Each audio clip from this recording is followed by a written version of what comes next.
Всем привет, меня зовут Артур, рад вас видеть на нашем канале Бузака. Наш канал посвящен обзору автомобилей из Южной Кореи. А сегодня у нас на обзоре Kia Sportage Bolt 2019 года в максимальной комплектации Snickers, 2-литровым дизельным двигателем, в паре с 8-ступенчатым автоматом на переднем приводе. Пойдемте смотреть.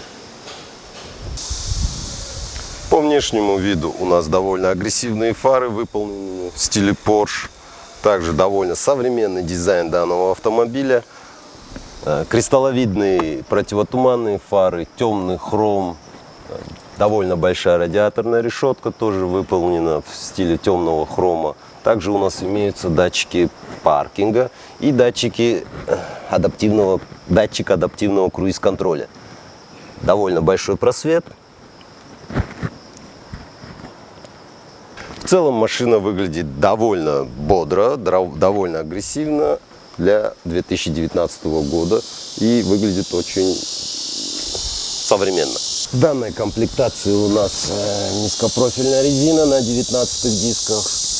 Также на арках у нас пластик, шумоизоляция тоже в виде пластика выполнена.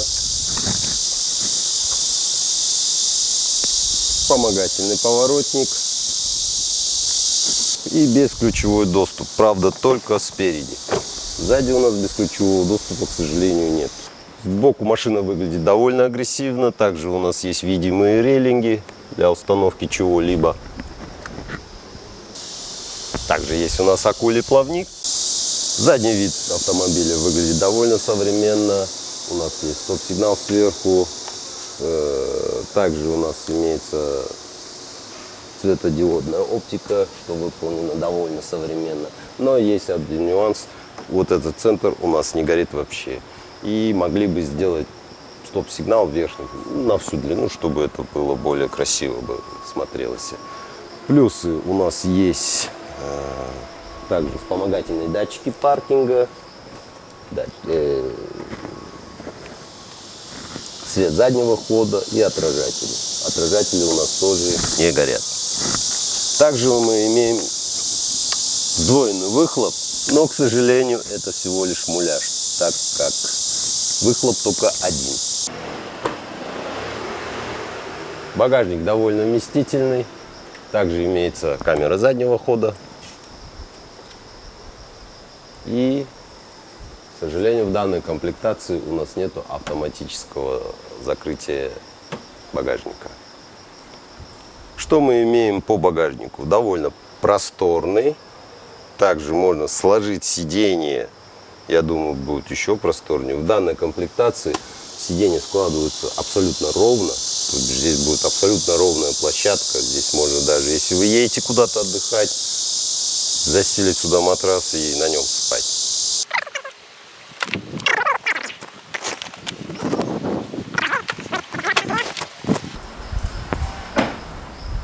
Вот так выглядит уже багажник в сложенном виде. Он становится еще просторнее, еще больше. Чтобы залезть в него, в принципе, труда большого не надо. У нас также здесь ровная площадка и также освещение. И, в принципе, мы здесь вполне помещаемся. Что у нас в этой машине с запаской? К сожалению, она просто отсутствует, так как Корея очень развитая страна, и здесь есть эвакуаторы, но есть ремкомплект. Если вы пробили колесо, там имеется специальный клей и электронасос, чтобы доехать до ближайшего СТО. А под низом, где у нас должна была стоять запаска, к сожалению, ничего. Давайте посмотрим, что у нас внутри. Это вот ключевой доступ. Салон у нас эко-кожа. Перфорированная эко-кожа. Довольно современно. Черный потолок. Также у нас есть панорамный обзор. Кстати, могу заметить, имея вот этот порог данной комплектации, если его бы не было, к примеру, при посадке где-то в других странах, как в России, в Казахстане, там довольно зимой очень грязно, и можно испачкать вот об это низкий порожек свои вещи. Электрорегулировка сидений, зад-вперед, наклонка положения спинки и также поясничного упора. Но один минус, здесь нету памяти сидений. Также у нас есть доп. Опции регулировка освещения, приборной панели, датчик слепых зон, он отключается, датчик удержания полосы, он также отключается, и система старт-стоп на светофорах, который выключает двигатель и запускает его. Его тоже можно принудительно отключить. Что я могу сказать по поводу глянца? Глянец, он очень маркий, и как бы мне это особо не нравится. Это мое личное мнение. Кому-то глянец нравится, кому-то нет. Просто он очень маркий и царапаться довольно быстро. По дизайну автомобиля у нас, как я сказал, довольно спортивный руль. Даже есть лепестки. Что мы видим по кнопкам? Так, голосовой помощник, кнопка принятия вызова и отклонения, звук, также приглушение есть, круиз-контроль, настройка круиз-контроля, отмена. И что большой плюс для данного автомобиля, что меня очень удивляет, здесь круиз-контроль адаптивный. По приборке у нас стандартный аналоговый циферблат, правда в середине размещен небольшой дисплей. В принципе, все довольно хорошо видно и не создает проблем, что что-то не видно, что-то мешает. Что я могу сказать по дверной карте? В дверной карте у нас имеется принудительное складывание зеркал, также регулировка зеркал вверх-вниз, лево-вправо, блокировка окон, блокировка дверей принудительная. Также я вижу у нас автоматическое поднятие окон, но только у водителя. Сказать по торпеде, она выполнена в стиле обивки кожи, но на самом деле это всего лишь пластик, хотя на нем есть вот строчка, якобы это кожа. И у нас имеется датчик света, то бишь он вот здесь. К сожалению, у нас нету датчика дождя, который стоит наверху. Имеем рамку, выполнена в стиле алюминия, хромированного алюминия. Также у нас есть дефлекторы. Довольно оригинальные дефлекторы, простые, ничего сложного. И регулировка также. Регулировка довольно хорошо работает. Данная модель новая. И плюс по безопасности. Давай на руль. Здесь у нас подушка безопасности для пассажира, и также у нас подушка безопасности боковая есть. Airbag. Что мы имеем? Мы имеем небольшой дисплей. Работает он не очень так уж и шустро, есть задержка. Также на этом дисплее у нас размещена навигация, камера заднего хода.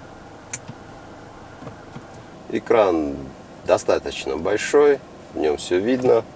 Не составит труда что-то там разглядеть или что-то настроить.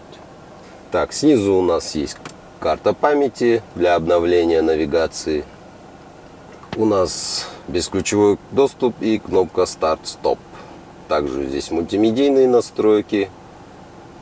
Кнопки у нас звука очень мягкие, крутятся, щелкают.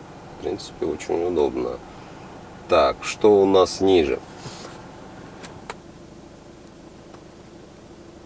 Так, ниже у нас управление климат-контролем и кондиционером. У нас здесь двухзонный климат-контроль. Также можно брать уже воздух салона, воздух с улицы. Обогрев мы видим переднего стекла, заднего и зеркал. Так, и в самом низу у нас сиденье с обдувом, что очень хорошо в жарких странах, также с подогревом, когда холодно, очень хорошо, так как у нас эко-кожа, и зимой на нее не очень приятно садиться. И такая хорошая опция обогрев руля. Также все остальное имеет же и пассажир. Подогрев сидений и продув, вентиляцию. Так, ниже у нас имеется USB-порт, две 12-вольтовые розетки. Что у нас в центре? В центре у нас коробка передач, довольно удобная, сидит в руке довольно удобно. В принципе, мне нравится. Также есть вариация переключения скорости вручную вперед и назад, понижение передач. У нас электроручник. Так, автохолд. Так, автохолд, кстати, очень удобная функция. Допустим, когда вы едете, находитесь где-то в пробке, чтобы каждый раз не тормозить, вы затормозили, убрали ногу с педали тормоза, и машина стоит. В тот момент, когда вы нажимаете газ, машина трогается, что очень удобно в пробках, в больших городах. Это как бы очень полезная функция. Так, здесь у нас выбор режима, в каком режиме мы можем ехать: эко, спорт и нормальном режиме. И есть помощник при спуске. У нас имеются два подстаканника с держателями, чтобы наши любимые напитки никуда не убежали. Также довольно удобный подлокотник. Так, у нас подлокотник, кстати, довольно вместительный, с двумя этажами. Но первый этаж придется вам снять, убрать, чтобы залезть поглубже. Что у нас по бардачку? Довольно вместительный, с подсветкой. Кондиционирования, к сожалению, здесь нету. В некоторых моделях есть кондиционирование для прохлаждения напитков. И самый главный плюс этой машины: у нас есть панорамная крыша, что очень удобно, если вы хотите посмотреть на облака и природу и насладиться видами.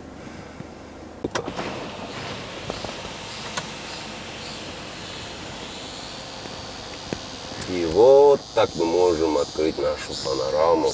Так, у нас также установлена москитная сетка, чтобы всякие букашки, таракашки и пыль не залетала, а уходили дальше, либо задерживались там.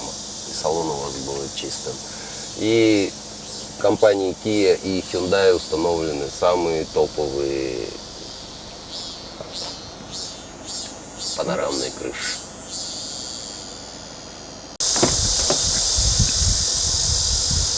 Так, что у нас по заднему ряду? Какие плюшки и какой комфорт есть для заднего пассажирского ряда? Для заднего пассажирского ряда у нас имеется автоматические стеклоподъемники, подсветка. Также можно повесить сюда рубашку, либо еще что-либо. Мы имеем подогрев сидений, причем раздельный у каждого пассажира, что слева, что справа, свой подогрев сидений. Кондиционер, что очень радует, здесь довольно очень хорошо работает. И есть также зарядная установка. И что я могу сказать? Сзади довольно много места, и мне здесь довольно просторно сидеть. При моем росте 1,72 м здесь довольно большое пространство от водительского сидения. И еще одно удобство: мы можем отпустить немного задний ряд. То бишь есть раз положение, оно в одном положении. К сожалению, в одном положении, но с открытой панорамой можно наблюдать облака и радоваться природе. Также у нас имеется подлокотник, два подстаканника, есть сетка, сумка, вы можете туда сложить какие-то журналы. Не особо высокий порог, чтобы не спотыкаться, если вы пересаживаетесь с кресла на кресло.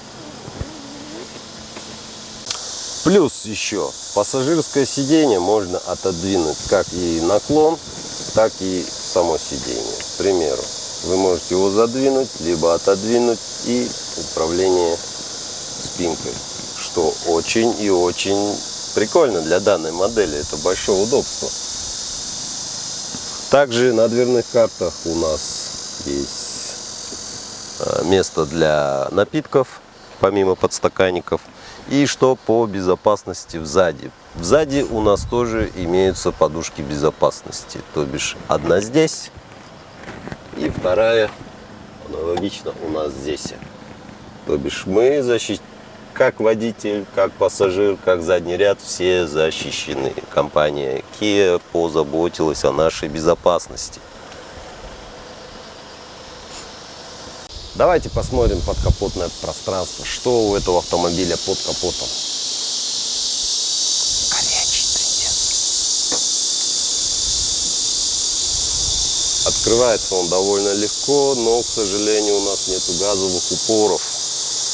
Есть только палка вспомогательная. Что я могу сказать по капотному пространству? Здесь места довольно мало, двигатель довольно горячий, и рекомендация не закрывать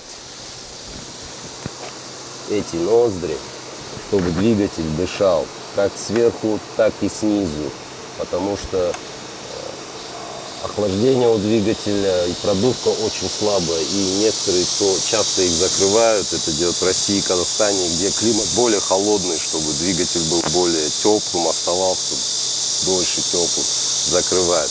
Но этого в данной модели, к сожалению, делать нельзя и не рекомендуется вообще никак, потому что здесь ужасно жарко.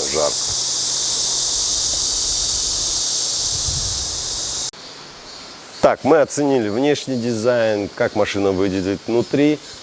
Давайте прокатимся и оценим ее ходовые качества, разгон, как она вообще ведет себя на дороге. Выезжаем с парковки, оценим ее ходовые качества, динамику. Как она проходит неровности, лежачие.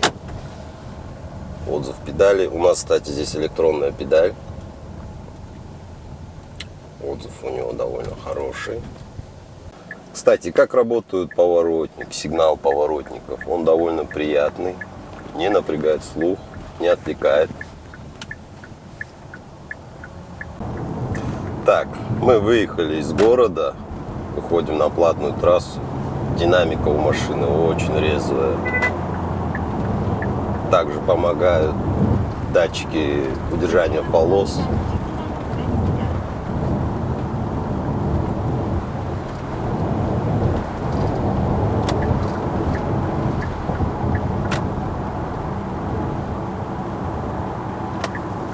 Разгон у машины очень хороший. Чувствуется, что под капотом дизель на 185 лошадей.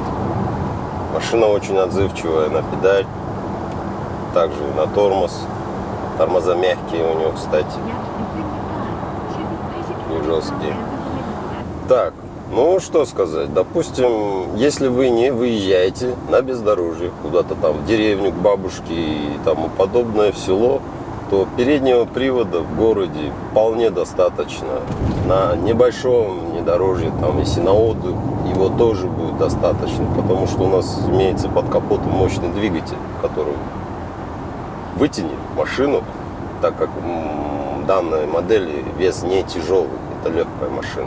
Обзор довольно хороший, нам не мешают дуги. Машина, даже если бы и мешали, машина очень хорошо оснащена.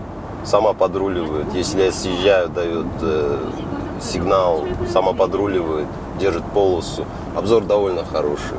Расход топлива у нас снизился. Мы немного выехали из города. Едем 78 км в час. И у нас показывает датчик 12,4 литра, 12,4 километра на 1 литр. То бишь на 100 километров, 120 километров у нас будет расход 10 литров. Но это еще не полный его как бы. Мы можем сделать 15, 16, 150-160 километров на 10 литров дизельного топлива. Так как у нас Двигатель турбированный, но он у нас на переднем приводе. Расход, соответственно, будет меньше, чем на полноприводном. Так, сейчас мы запустили адаптивный круиз-контроль. Он сам будет подруливать и держать дистанцию между автомобилями. Кстати, ее можно либо увеличивать, либо уменьшать. Но руки все равно просит изредка ставить на руль, чтобы убедиться, что вы не уснули, либо еще что-либо. Так, очень удобная штука. Что я могу сказать про данный автомобиль? Мы его осмотрели внешне, посмотрели, что у него в салоне, посмотрели, что у него под капотом, также оценили его ходовые качества, как он себя ведет на дороге, разгон, динамику, как он проходит неровности, его шумоизоляцию. В принципе, машина довольно очень динамично выглядит, современно. Машина очень хорошая. Как я по себе, я бы себе такую машину выбрал. Едем они. А также спасибо нашему подписчику Анастасии за предоставленный автомобиль. Спасибо за просмотр, ставьте лайки и до новых встреч!